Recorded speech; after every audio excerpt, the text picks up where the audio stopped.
it has been quite a ride. And I think the reason why For Maine has been so successful is due in large part to Steve's leadership.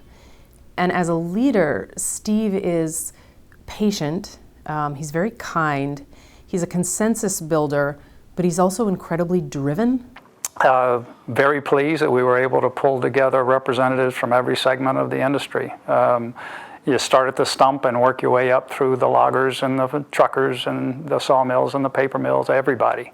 And we were able to build a coalition that has consistently worked together now for a couple of years. Many of us are outright business competitors, but we have done a good job, I think, so far of recognizing that the rising tide will lift all the ships. And if we can pick those elements that are the rising tide, they will impact and benefit everybody. Steve recognized you need to have a home for every part of the tree.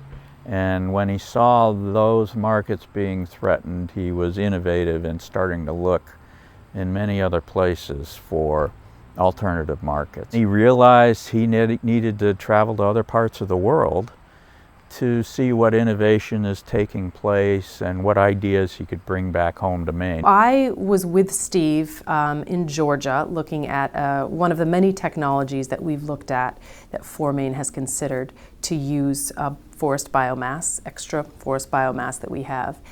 And Steve has this amazing ability to look at a new technology and very quickly find the questions to ask. So he will ask, what is it going to take to scale this up? And what is it going to take to bolt this on to an existing facility? And he asks those questions in a way that always has Maine in mind and Maine's forest industry in mind and Maine's forest industry facilities in mind. On his Finland trip, people were amazed to think that there was so much land in private ownership, and that supply agreements or agreements to supply a new venture that would come to Maine and need commitments for wood fiber, that was easily done with the landowners in Maine. And that was, I think, a message that the rest of the world needed to hear and is driving people to take a look at us. Steve has been looking at the world of liquid fuels made from wood. And how do we bring some of those interested parties to Maine so that they can begin to use the low-value wood that we've lost markets for.